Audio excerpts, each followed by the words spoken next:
Welcome to the Mockingcast, the podcast of Mockingbird Ministries. I'm David Zoll, your host, and in just a few moments, I'll be joined by my co-hosts, Sarah Condon and RJ Heyman. We come to you every week to explore a few of the places where we currently see grace, and its absence, playing out in unexpected and compelling ways. Glad to have you with us. Praise the Lord. Praise the Lord.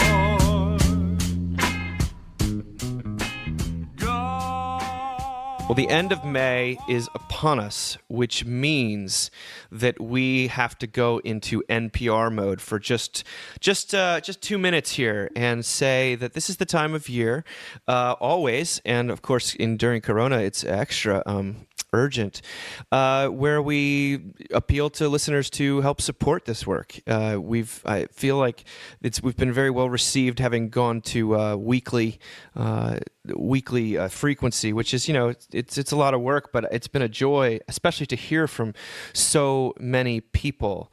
Where are you guys at? Chime in here. Support Mockingbird. It's a good ministry. I mean, I think it's just such a lifeline for so many people. So many just Christians or people who are interested in Christianity, pastors, leaders. I think, Dave, I'll say I'm always grateful for the research you do, your level of connectedness to the culture and the moment, and to sort of just continue to connect these eternal, life-giving truths with the reality of our everyday lives. That this is real stuff. It's come up over the past couple episodes how, and I think this to myself too. What we're doing, like it is a head trip, but it's not a head trip, right? That what matters is what's going on in people's hearts and minds. That trumps anything else, trumps any circumstances. Is the hope that we have within us and how we face the difficulties of our lives. And I know that Mockingbird helps me to do that, helps me to integrate the reality of my life with a God who loves me and is for me in a powerful way. And I think allows me to communicate that more effectively to my congregation in a way that no other ministry does. And so I think it's easy. It's easy to give, right? Get on the website, make a recurring PayPal donation. If you do $10, you'll get the quarterly, which is incredible. And yeah, I think the ministry is absolutely worth everyone's support. Well, I'm just thinking about how one of my lifelong aspirations was to work for National Public Radio. So I'm always excited when I get to talk about fundraising, because I really had the goal of being able to do this and use words like tote bag and coffee mug. We don't have those.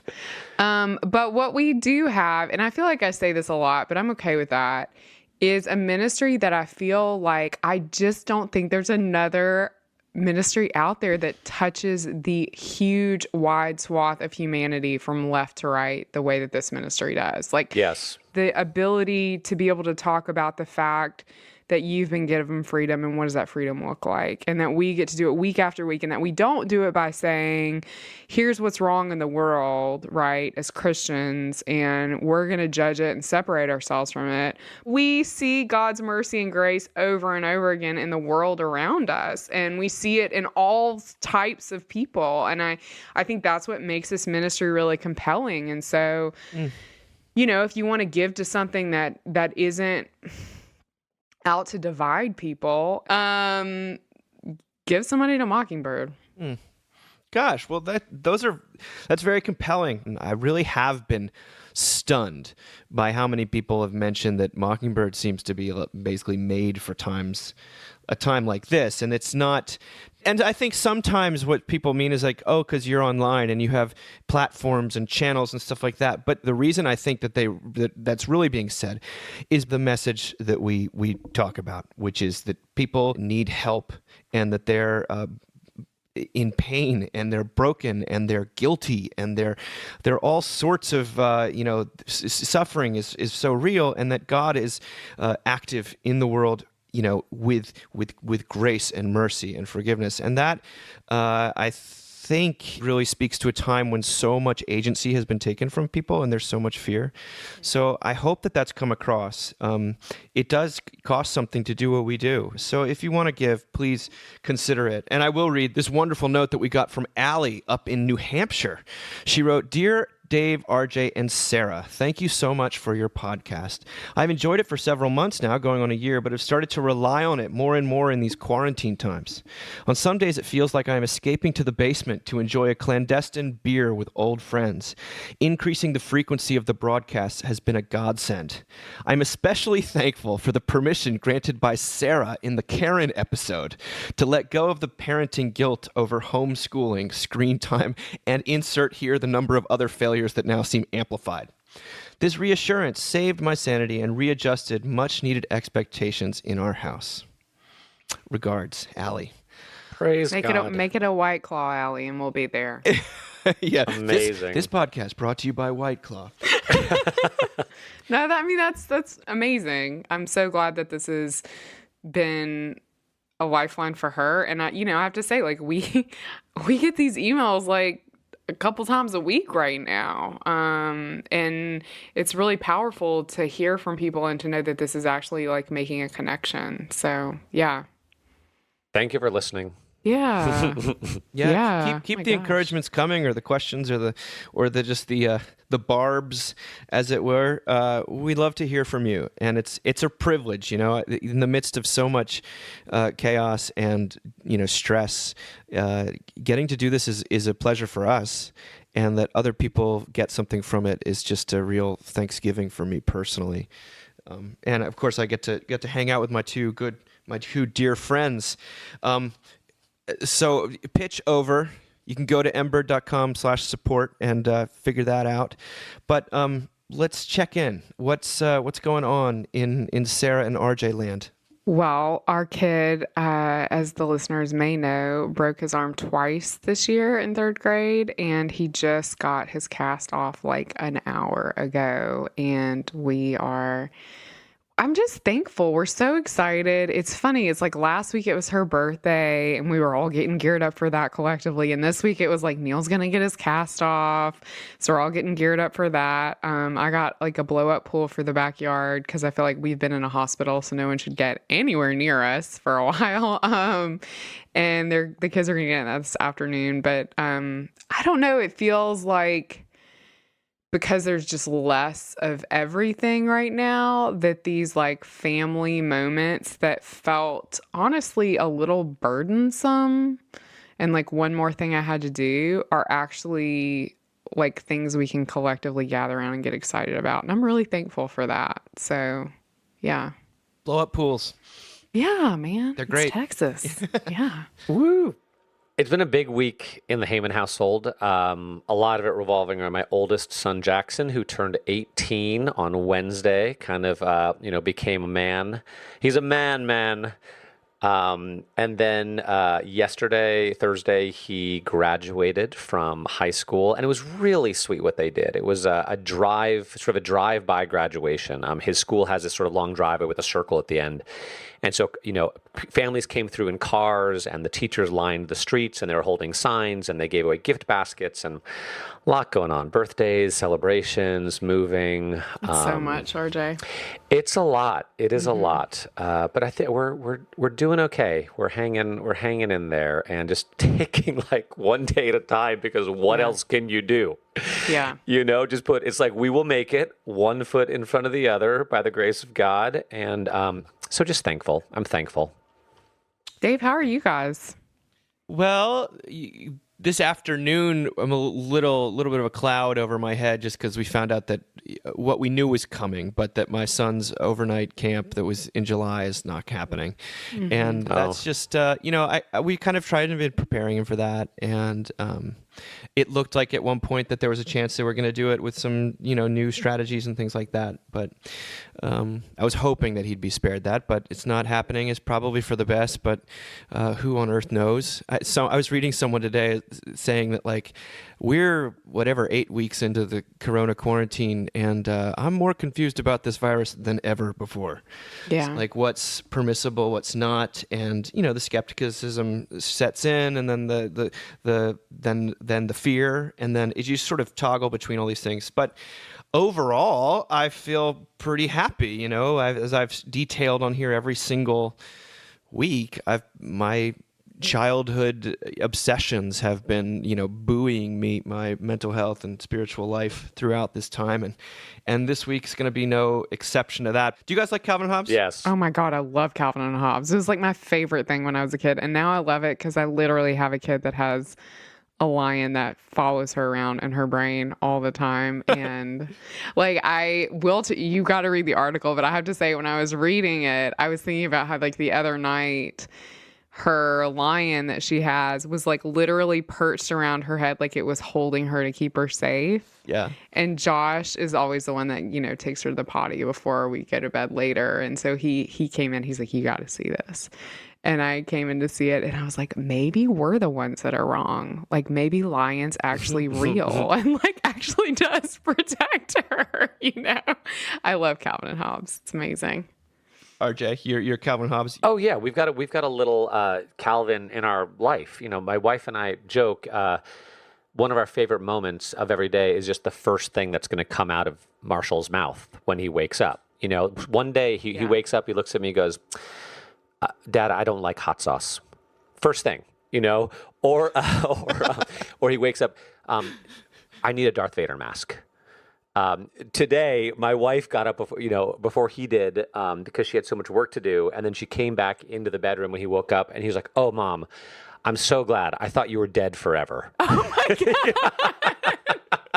God. So it's just like utterly incredible and utterly exhausting. So I wish I had the imagination and the energy to keep up. Yeah. It's tough to engage at all times. I do my best, but well, let's read. This is from Chuck Wendig, writing in Polygon on Calvin and Hobbes in quarantine. And this is what he says. He says, Calvin was looking for a way out. He was trying to escape. This is, by the way, if you've been living under a rock, Calvin and Hobbes is a newspaper comic strip that ran from 1986 to 1995. Turn on Google. Calvin was looking for a way out. He was trying to escape. He didn't like school, so he fled it as Spaceman Spiff. Bath time, a nightmare for small children, saw Calvin turning into a tub shark or being attacked by a bubble bath elemental. He escaped the corporeal form of a kid's limited body with the transmogrifier, and most importantly of all, escaped loneliness by befriending a stuffed tiger who Calvin knew was actually real. A tiger who listened to him, who challenged him, and ultimately who loved him. Because that's the thing, isn't it? Calvin went to school, had a loving family, but even still he felt alone, and his imagination gave him a way not to feel that anymore. In lockdown, we're all Calvin. Calvin was trapped with his parents, with teachers, with the limitations of childhood. A day he wanted to spend with Hobbes was spent seated in a classroom. Then there's bath time or swimming lessons or buckled up in the car as his mother runs errands. In lockdown, we're all in the house on a rainy day, caught in endless Zoom meetings for work or if we have kids in school. We're all in our own heads, and we all just want to go out and play. And then they talks about one of the great innovations of Calvin and Hobbes trip is something called Calvin Ball, which made numerous appearances. It was a sort of an anarchic game. There's only one rule in Calvin Ball, and that rule is that you never play it the same way twice. Otherwise, you make it up as you go. You change the rules as you see fit, and arguably, if you care to find a game in the gamelessness of it, it's a game of one-upsmanship where invented rules defeat rules that defeat other rules. It is a chimera, a slippery eel. It is the search for order swiftly dissolving into the delight of anarchy and entropy. We're all in a game of Calvin Ball right now, knowing there are rules, but they are not the old rules, and they're probably not even yesterday's rules, because every day feels both somehow exactly the same, the game itself, and entirely different, for the rules have now changed. I think here in isolation, he writes, where we're alone and lonely, there's more to find in the Calvin and Hobbes that Watterson gave us. We can find a small child, an anarchist boy, and his outsized imagination. We can find the friends he makes in his own mind, the adventures that exist in his head. We can find someone who already understands the rigors of being trapped by circumstances he did not approve of. No, not a rampant pandemic, but the doom of homework, the torment of bath time, the particular trials of being trapped in the house with your family. And we see, too, the solutions to that. Limitless, even lawless imagination. I knew who Calvin and Hobbes were and really was exposed to them because I had this very eccentric godfather named Bill Hoppick who was really tall. He was tall even though I was a kid. He was probably 6'5". He was really tall, and he was really loud and really crazy and an on-again, off-again alcoholic, had served in Vietnam. I'm not sure why my parents picked him. He was very devoted to the church that I grew up in Mississippi. And when my brother was born, I think they chose Bill for Aaron, and then I kind of got adopted into that. And he was totally wild in a lot of ways. I think I was thinking about how he used to flip me in the air, and I was really tall as a kid. And so there weren't many adults that I could kind of climb up their body and flip over because I was so tall. You know how kids do that. And Bill always let me do it. And I don't know. I was thinking about how he died alone, in a veterans hospital, having just basically slaughtered every relationship in his life that he could have.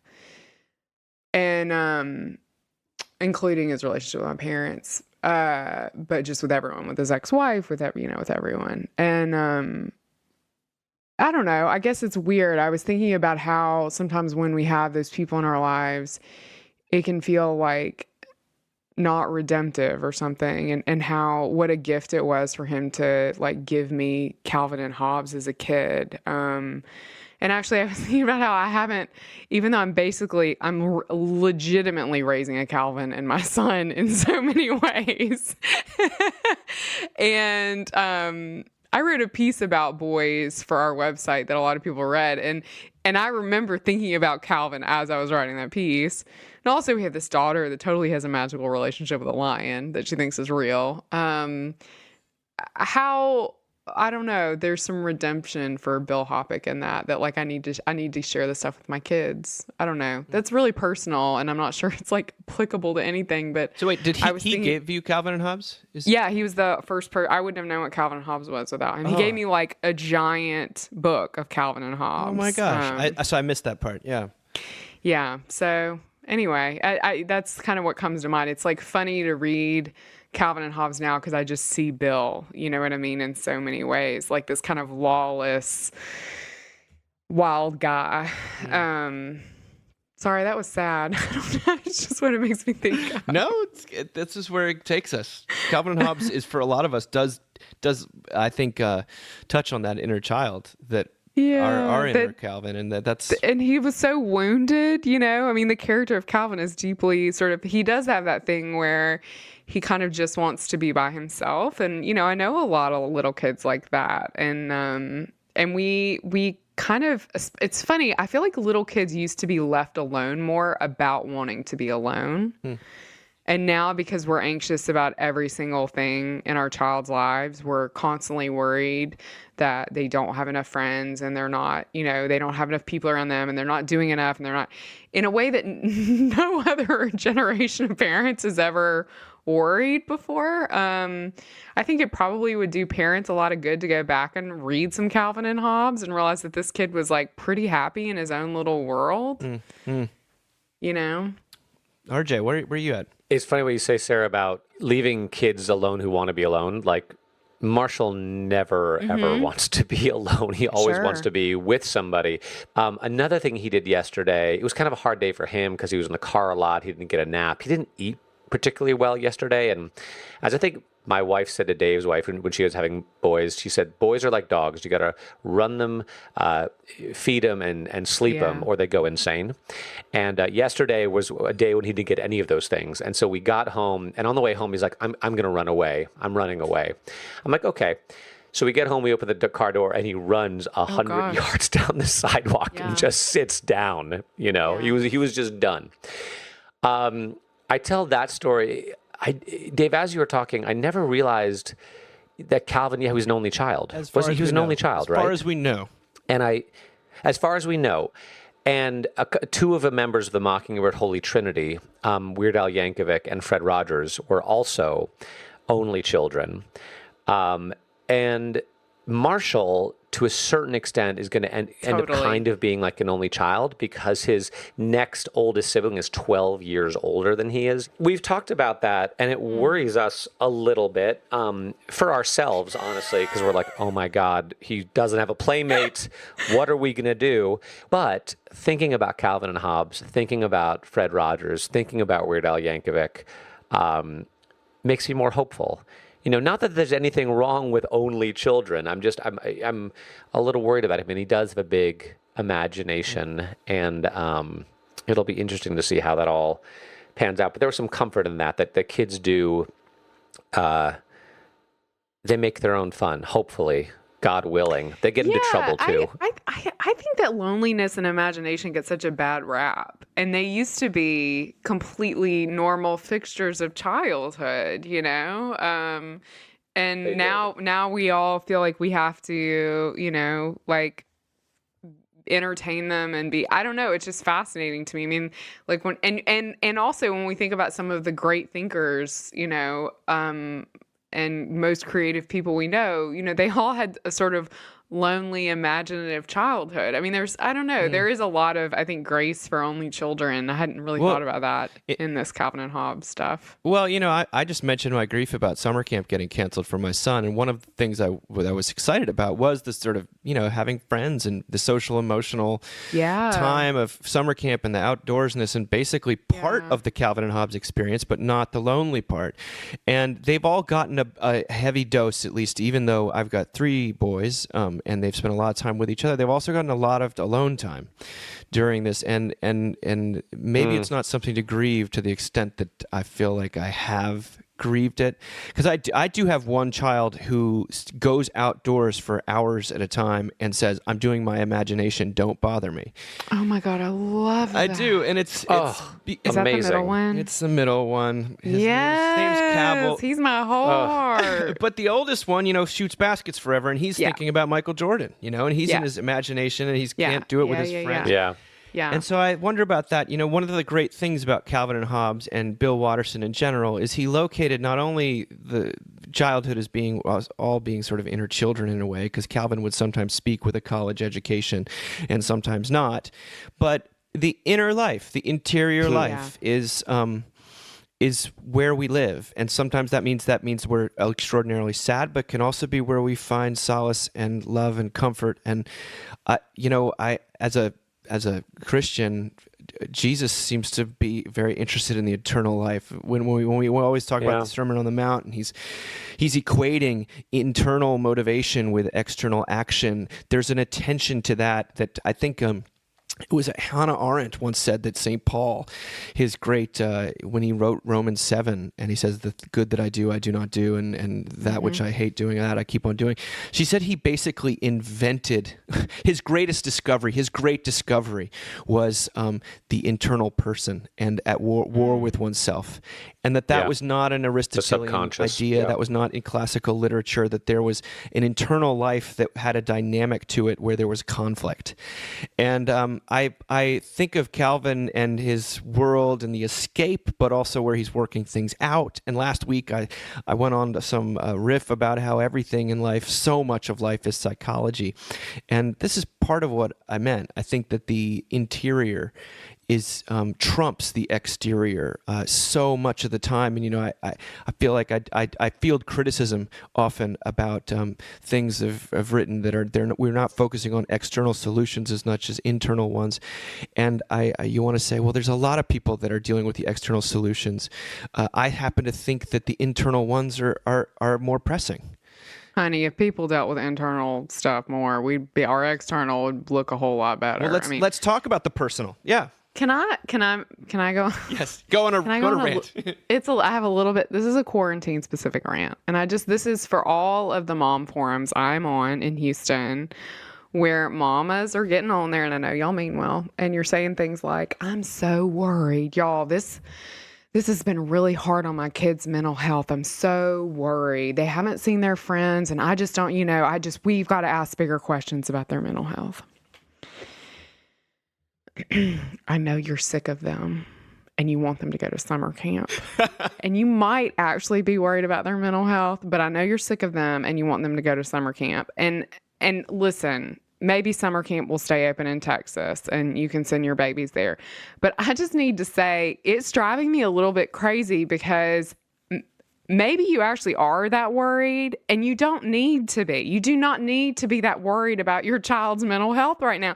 They are going to be okay. They have themselves, they have Legos, they have imaginations, and if everything else falls apart, they have an iPad. You know what I mean? Like every time I read these comments about summer camp and their child's mental health, I'm like, I think y'all live in our neighborhood. It's going to be all right, So anyway, feel free to cut that, but it just drives me crazy. It takes every ounce of reserve I have not to type in, it ain't Auschwitz on the comments on the mom blogs for you. We have got to stop inviting the Holocaust girl to all of our parties. She always brings up the Holocaust in the mom blogs. Who is she? Well, you go back to Calvin and Hobbes, though, and it's almost all of it stands up. Even though there are no smartphones, even though there are no, hyper, overscheduled extracurriculars, so much of it stands up because a lot of the questions that are being asked about, goodness, badness. One of my favorite articles I think I've ever written, period, for Mockingbird or elsewhere, was the one about New Year's resolutions in Calvin and Hobbes, because every single year Bill Watterson took on New Year's resolutions, and he didn't just do it in the same way. He cataloged every conceivable response to the command that thou shalt be better at January 1st. And he does the accusation, he does denial, he does rationalization, he does escape. It's incredible. And so these are core concerns. And you go back and you read it, you find the playfulness, the imagination. You also find the deep existential and real love for humans with a bit of a hilarity, a silliness that kind of can't be beat. Because some of his strips are just little gags. They're not always meaningful and something you can put at the end of a math test when you're, in 7th grade. So let's get down to the nitty gritty. From imagination to the here and now. This came in the Washington Post. The Dishes Will Never Be Done by Ellen McCarthy. She really gets to where a lot of us have been living when she writes, "The sink, I am sorry to tell you, is full of dirty dishes again. It's a side effect of the fact that we're all eating 3 meals a day plus snacks at home, with school cafeterias and restaurant kitchens and fast food garbage bins no longer absorbing their share of the aftermath. Dirty dishes, of course, are the least of all problems, the very least, and so easily fixed. Soap, water, a little mindless scrubbing. Come to think of it, how dare we lament this simple chore in light of everything else? And how dare you nod in recognition? A sink perpetually brimming with dirty dishes is a proxy for all that is tedious and tiresome about life at the undramatic edges of this crisis. It is incessant, like the quarantine, repetitive, like our days at home, demanding and messy, like the tasks that fill those days, and somehow fraught with shame and judgment. Who can claim to have their act together if they can't find their Brita pitcher under the faucet? How can I have control over my life, one reader says, when I don't even have control over my own dishes?" You guys have any dish-related conflicts in your house or anxiety, stress? RJ, you want to go? I don't. Dirty little secret. I like doing dishes. Strangely, I'm also. I know it's weird. I know. I'm also the kind of person who. And this I think will give away my Enneagram. I'm the kind of person who will rearrange the dishes 7. in the You've gotta be dishwasher 7. if someone. Yes. Is that what it is? To the point where my wife is like, if you rearrange the dishes one more time, I will never load the dishwasher ever again. Now that's not to say we don't have dirty dishes, because we do. It's almost weird. Like I see them and I've got to get to work in the morning, but man, I would so much rather spend 20 minutes doing the dishes and just put off the work that I have to do. So I was trying to figure what that is in my life. I mean, I totally resonated. Yeah, my kids will never rinse their dishes and put them in the dishwasher ever, no matter how much I threaten them, no matter how much I beg them. So I get that, but yeah, I don't know. Maybe I've just given up at this point. I'm not watching the news. The house is a mess. What are you going to do? I do seek some sense of order by cleaning up the toys of the backyard, trying to do the dishes as much as I can, rearranging them when my family members do it improperly. Yeah, it's a strange time. I have two things I'm thinking. And the first one is funny, maybe offensive to people, and the second one is a bit more serious. So first of all, it's like this lady does not know that there's a whole section in the grocery store with paper plates. OMG. And you're not driving your car. So like that totally cancels out environmentally. Paper plates have been a lifesaver for us. And please don't cook anything beyond hot dogs and peanut butter sandwiches before 5 p.m. because why? Why would you do that to yourself? So those are just my tips that nobody asked for, but buy paper plates, throw them in the trash, don't wash them. We use them for every single meal that we're eating right now. We've never used paper plates before. We are only using paper plates now. I buy them in packs of 400. Those are my tips. My second thing I want to say is, I've been thoughtful about when to sort of say this on the podcast, but I started anxiety medication a month ago, just because I was completely falling apart. And,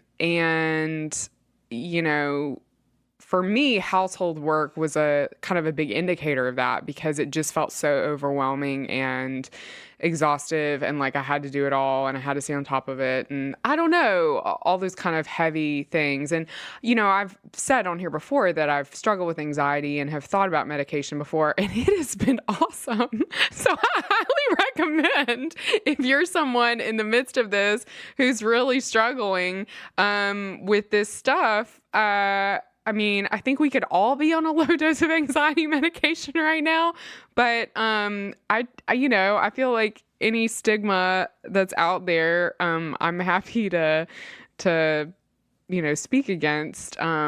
This is hard. This is a hard thing we're living through, especially the whole concept that our houses are schoolrooms and playgrounds and cafeterias. So paper plates and anxiety meds are my tips. Yeah, our living room couch spent most of last week being a fort. Yes, it's which it actually was amazingly well suited for. But it's your couch. I mean, this is like, we had our daughter had a birthday last week, and God bless her friends, they all gave her presents, which my husband lovingly called our Corona pit.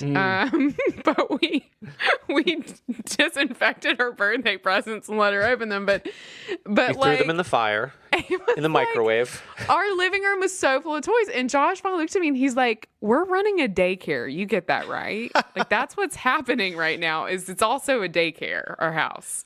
So, because she's sick, she's little, So anyway, it's hard. It's hard. Whatever you can do to make this easier on yourself, if it is ruining the environment or if it is changing your brain chemistry, do it.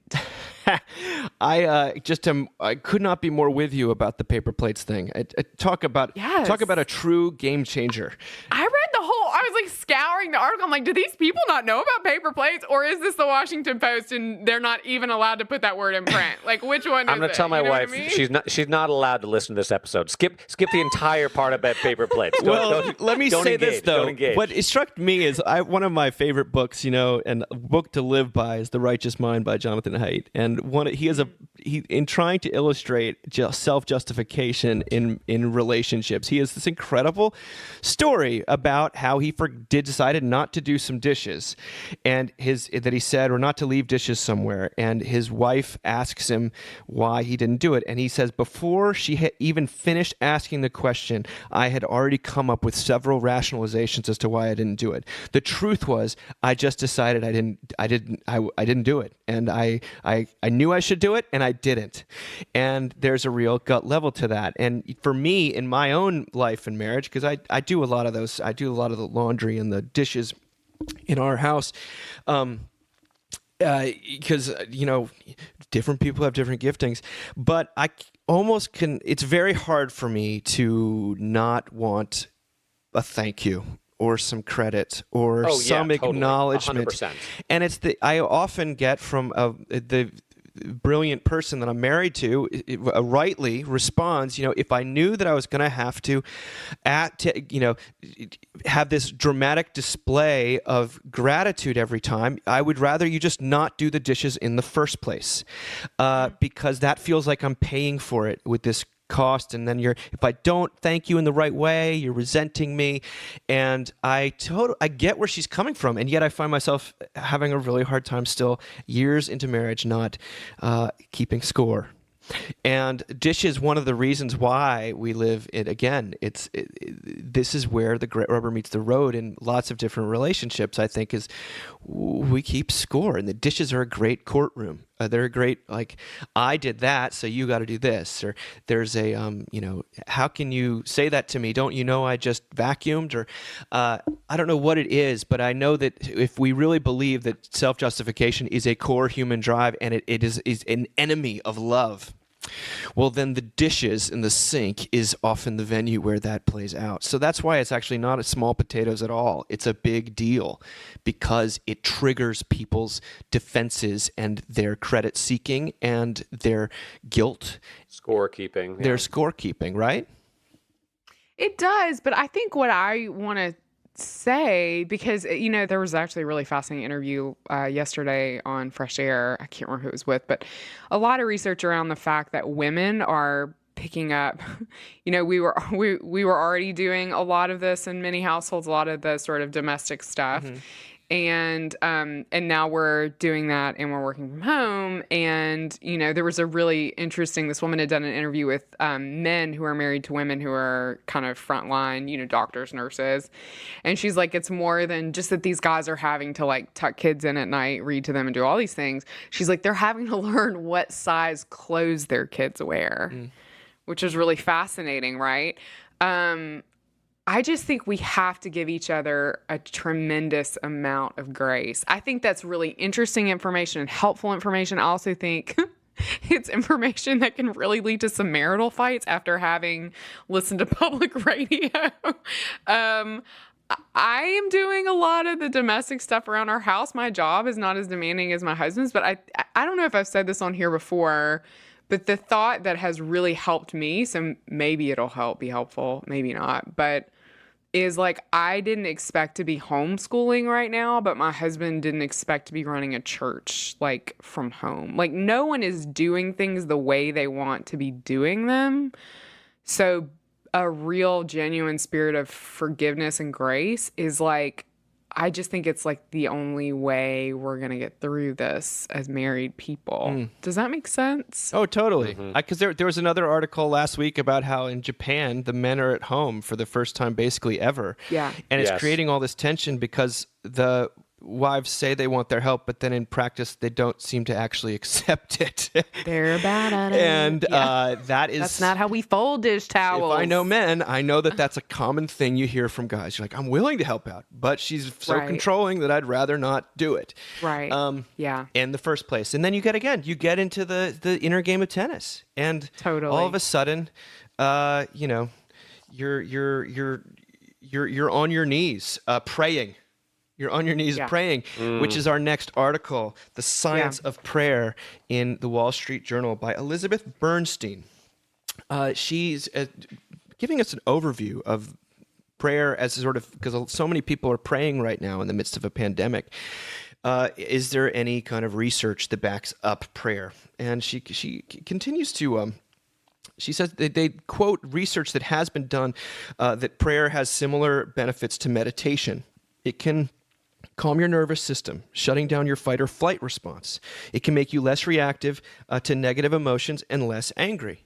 Then she quotes a 2005 study in the Journal of Behavioral Medicine comparing secular and spiritual forms of meditation, which found that spiritual meditation to be significantly more calming.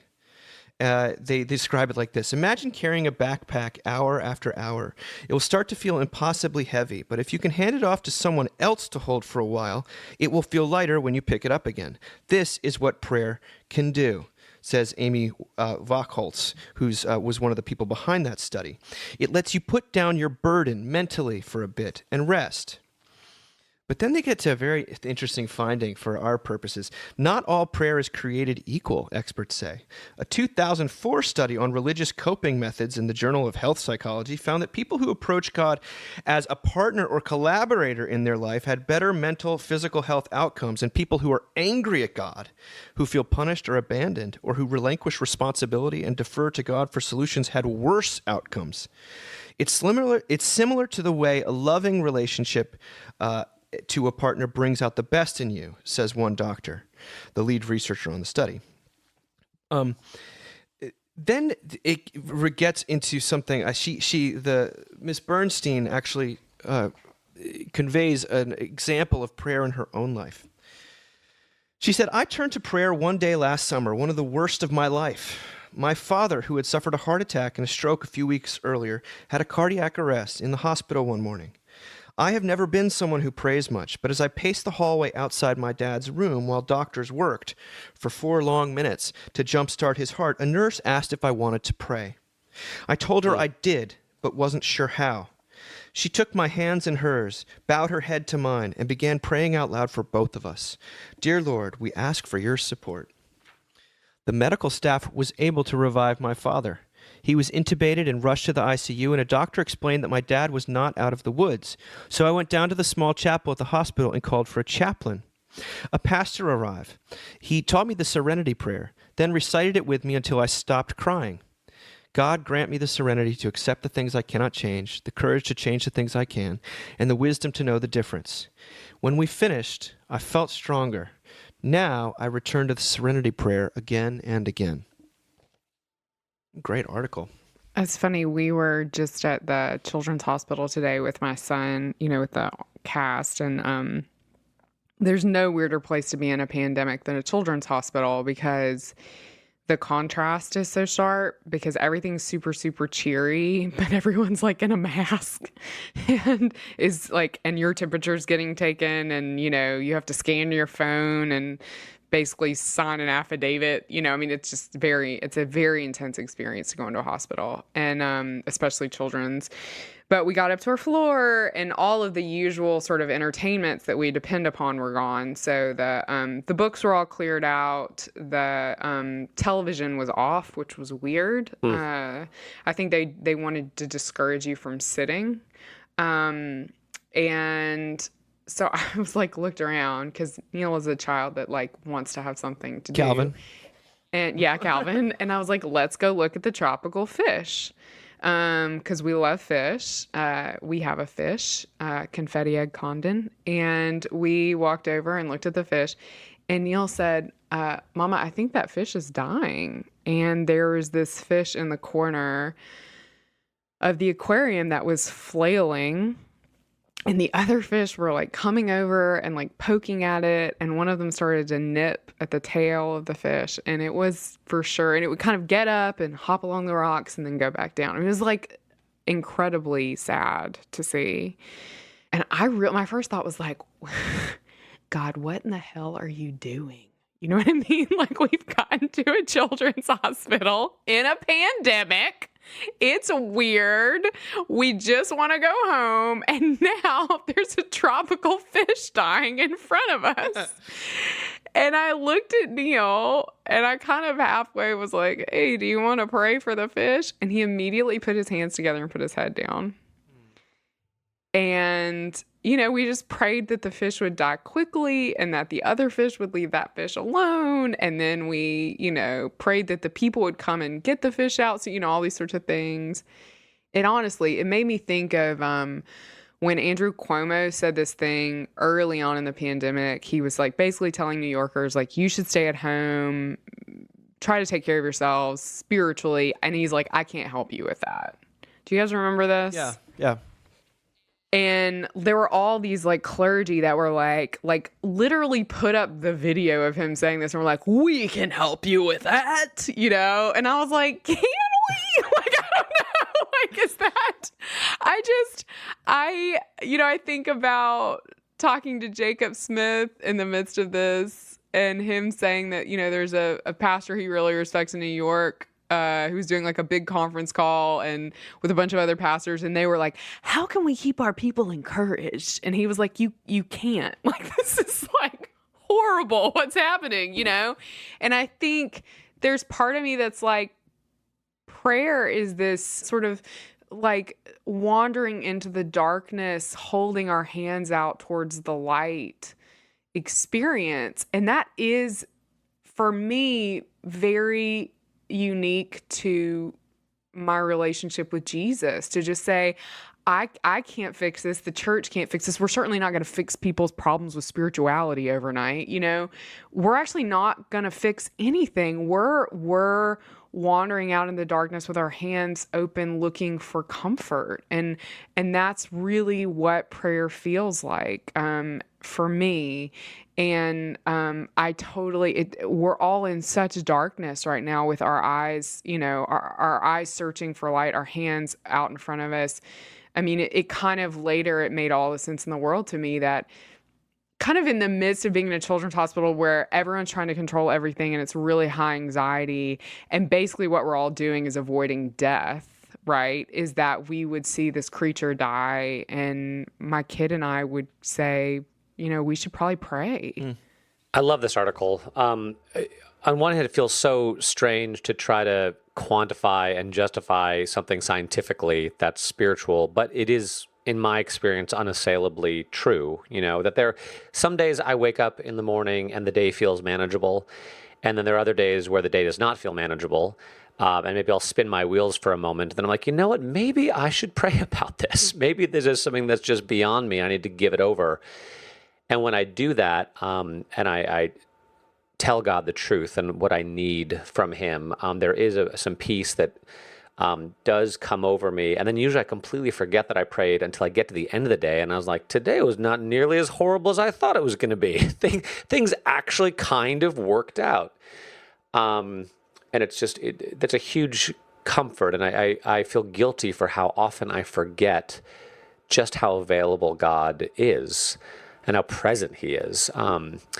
And I think what I loved about this article is what it said scientifically, I think is also what Jesus says about prayer, right? That pray as you can, not as you can't. There's no right way to pray. Just tell God what you want. Tell Him the truth. It doesn't need to be eloquent. It doesn't need to be long. In fact, Jesus specifically says, keep it short. You know, don't think that like the pagans do, who think that God will hear them because of their many words. And then He teaches us to pray the Lord's Prayer, which is like 30 seconds long. And at the same time, He says, pray for what you want. You know, you have a Father who knows how to give good gifts. I was doing a Zoom meeting with the high schoolers from my church last Sunday, and we were talking about prayer. And one of them said, you know, well, what I know is I want to, when I pray to God, I really want to make sure that I'm saving my prayers for like big things. I don't want to wear Him out, you know. And I was like, hey, I hear you, but no. Right. Like Jesus tells us to pray for whatever we want, whenever we want. He knows what we want before we ask. You know, told in the parable of the widow who wears out the unjust judge, the neighbor who wakes up his friend in the middle of the night and asks for a loaf of bread and says, that's what Jesus' prayer is like. Just keep on going and going and going until you get what you want and you get what you need. And so I think that's a helpful word, especially for people who don't know how to pray, or who are intimidated by prayer, which is a lot of people, you know, both non-Christians, and then a lot of Christians who come from maybe liturgical backgrounds where we have all these beautiful historic prayers, which I highly value, but there's no instruction given about how to pray. So I loved what did it say? You know, when you pray, imagine that you are calling a friend on the phone with whom you may not have spoken in a while. Yeah. and just spill your guts. just whatever comes to your mind. God's there for it. And as Paul says, what does he say in Romans? When we do not know what to pray, the Spirit intercedes for us with groans too deep for words. So maybe just groan. Buh. That could be your prayer. Well, That feels like a very Calvin. yeah. I feel like that's a prayer we're all praying a lot right now. When will this end? And God loves that. There's that paragraph in there about how people seem to have there be more effect for those who see God as partner versus those who see God as as judge, and or those who ask to God to sort of collaborate with them versus God who to really provide a solution. And I don't know. I mean, I obviously fall in the latter camp where I think of I believe that God does provide solutions, and that we're not sort of partners. We kind of use that as maybe a straw man sometimes on this podcast. But what I think they're really talking about is people who view God as scary, and you therefore have to get your prayers right and edit them and curate them so that you're not really being honest, because you think that the right tone of voice or the right words are going to unlock something, because it's versus those who are approaching God from not for acceptance but from acceptance through the sort of blood of Jesus, if you want to use that language, who feel comfortable bringing themselves as they actually are, and there's an intimacy and a relationship that is already established. That I think that's how I would kind of understood what they were trying to say there, is if you're approaching God with trepidation, trying to get it right, then your prayer life is going to have a different effect, at least psychologically. Who knows spiritually? But then if you come to God, as you said, RJ, as someone who wants good for you, who knows you and loves you still. There was an interesting thing I saw once. It was sort of this diagram given to me by a Christian who was also a neuroscience PhD and a clinical psychologist and a great guy. The quadrants, the two axes, one axis was present versus absent, and the other one was judgmental versus accepting. Yes. And interestingly, and it was about how you relate to your parents, but of course it was also about how you relate to God. But interestingly, what mattered more was the presence absence than the judgment acceptance, that it was better almost to think of God as being present and judgmental than absent and benevolent. So 100%. Yeah, so no, there totally even was. is there even is a sense that even if your concept of God is not, and let's face it, who of us has a perfect concept of God? Like, give me a break. Right. But this idea that He actually is present with you is powerful. But Dave, I do agree with you. It was a bit of a straw man, right? The dichotomy between judgmental versus co-creators. Like there are other ways to see God. But all that aside, I mean, praise God, this is in the Wall Street Journal. Like, give me a break. Nice to see. I'll take it. My sister-in-law, Bonnie Zoll, give a little shout out to Bonnie Poon Zoll out in England, because she's worked with a number of these people who were quoted in the article on studies about anger with God and how that affects psychologically, what the psychological effects are with that. I want to close with something again that's written by Todd Brewer on Mockingbird, about how the gospel never goes out of style. Now, what he's addressing is a deeper quandary, I guess, in the life of a Christian. He says, when you learn something new and genuinely revolutionary, there's a slow decay from its original vibrancy, a diminishing marginal utility. Over time, the new thing transforms into the familiar thing, like a painting that fades into wallpaper. Ideas become taken for granted as something known, but without the emotional force they once had, they lose their radical quality. They may gather dust over time to eventually become forgotten and replaced altogether. Sometimes this process is both necessary and good. Adapting to new information and circumstances characterizes intellectual flexibility or personal growth, just as stubbornness and rigid dogmatism are rarely commendable qualities. The movement of ideas from vibrancy to wallpaper is of particular importance of note for Christianity, which is founded upon the world-shattering message of the gospel of Jesus Christ. The announcement of its good news strangely warms hearts, incites a revolution of the self, and turns the world upside down. But as time moves on, does the vitality of the message weaken like every other piece of news we consume? Experientially, this is certainly the case, and it accounts for some of the ways people change their minds over the years. The original potency of what drew one to Christianity in the first place is so often reconfigured into the pursuit of different gospels or gospel-adjacent motifs and themes. Many go through phases on their spiritual journey like they change out of clothes, mirroring the temperaments of various life stages. For better or worse, the gospel inevitably becomes quotidian from time to time, more like daily bread than a sumptuous feast. The old gospel that used to so animate the soul is relegated to a past era of naivete. You've moved on. To say that the gospel might become the wallpaper of our lives also implies that it can become our spiritual home, a place of safety and the backdrop that informs the whole of life.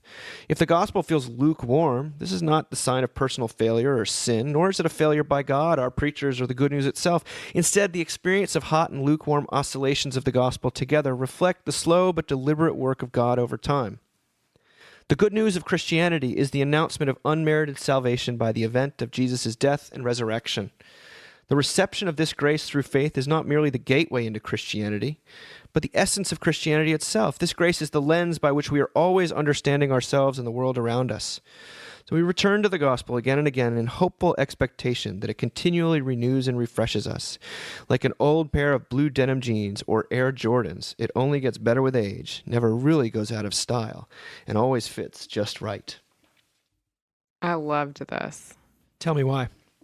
I really loved the two images that were so good were the two thoughts he had about if grace is the wallpaper, then this is sort of this home that we can settle into.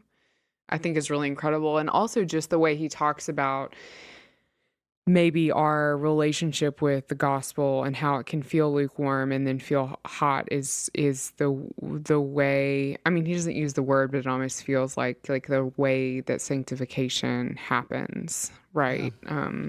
It's kind of beyond us and beyond our own efforts and doesn't really have anything to do with us on some level, but is, God moving in and through and for us. So yeah, I just thought this was such a merciful piece. As someone who often is like, the problem with people not understanding the gospel is the pulpit.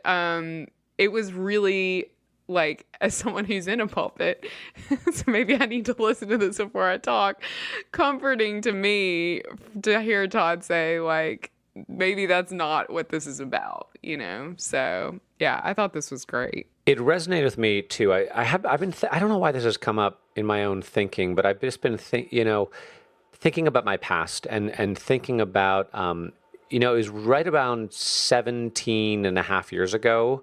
I remember because Jackson was about 6 months old. It was January. I was in Pittsburgh, Pennsylvania. When I sort of heard the gospel again for the first time as an adult in a way that was transformative and in a way that was healing and really has been the fuel for my ministry like ever since.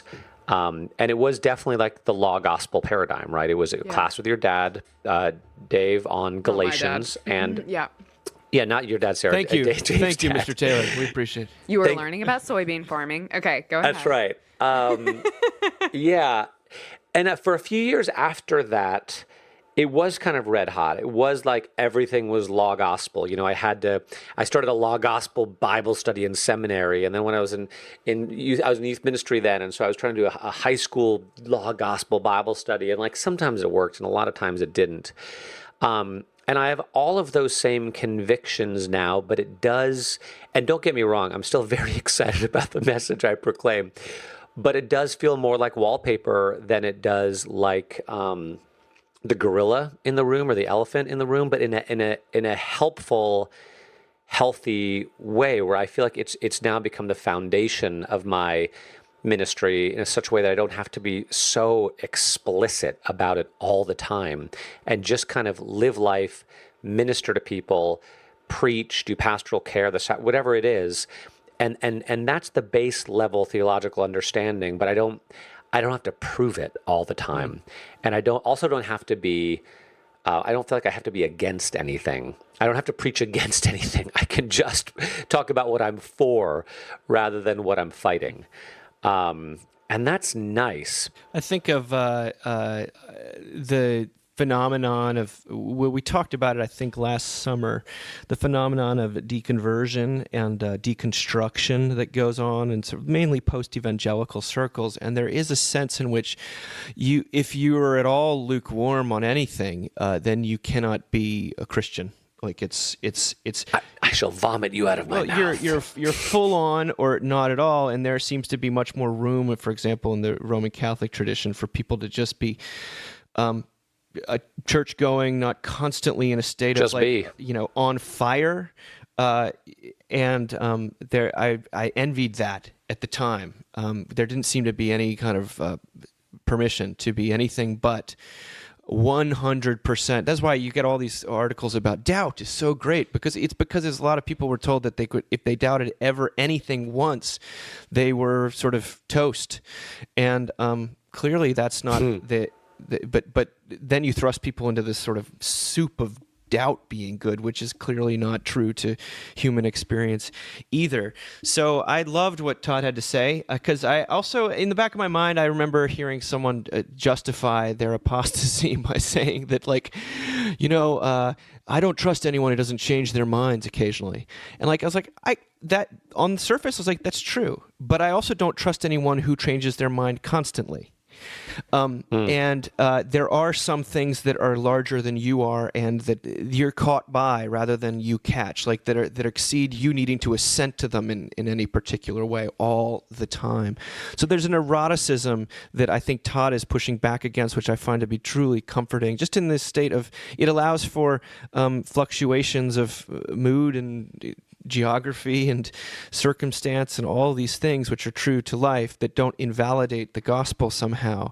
No, it sounds like faith to me. Sounds like faith. Faith in something bigger than your own particular emotional state. And yet it's also a wonderful experience when you read, for me, it was like reading the Tom Holland book or reading Francis Spufford or something like that, where it's like, gosh, I got so excited to be a Christian Absolutely. again. Oh, my gosh, yes. I kind of needed that.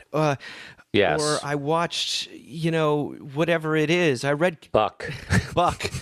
Yeah, something like that.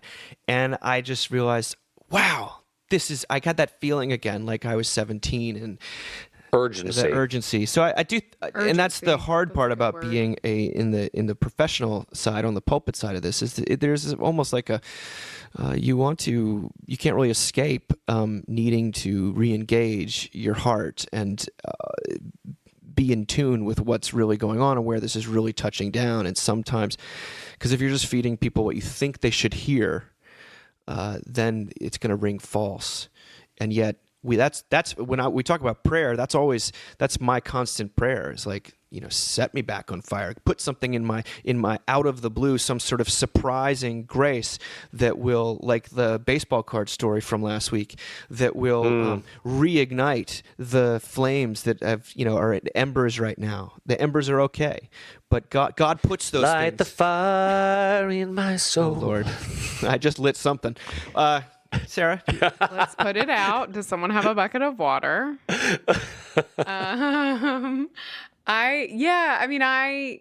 It does make me think a lot about how, I'm a lifelong Christian, except for when I almost became Jewish. And Kabbalah. It was Kabbalah that almost had you. Kabbalah, totally. No, my gosh. If that would have happened, I would be Jewish right now. But it was before that. It was just Southern Reform Judaism.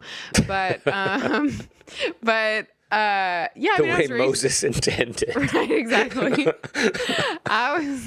It was UCC Judaism. Okay. So I was raised in the church, though, in Christianity. And it does make me think, back to sort of our original NPR opener, and I say this to Dave all the time, I don't think I would be a priest if it weren't for the work of Mockingbird pointing me to a new home.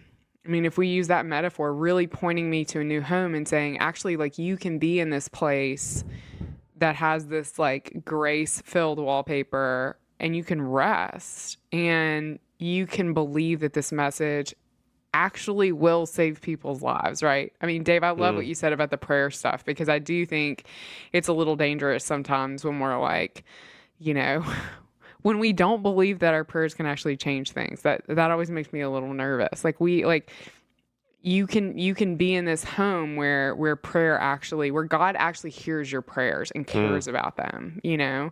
And then you can be so moved by that like you want to tell the whole neighborhood, you know, like you want to walk out of your house and you want to tell other people you can live in these houses, like you can find your rest here.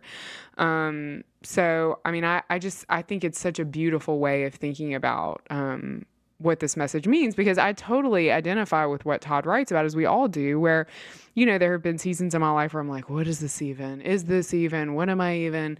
And I love what he says, because basically what he's saying is like, you know, when you're struggling with this, or when it doesn't feel like you're as on fire with this as you have been before, like God is abundantly in that too. Well, thank you both. Again, thank you all of you who are listening and all of you who are supporting this work. And just, we're grateful. It's a real privilege. And we can't wait to touch base with you again soon. Thanks, Dave. Thanks, Dave.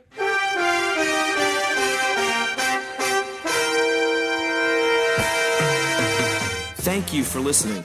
Remember, you can find us on the web at www.mbird.com.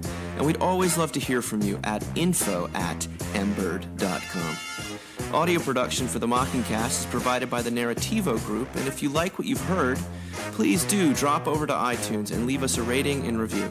Until next time.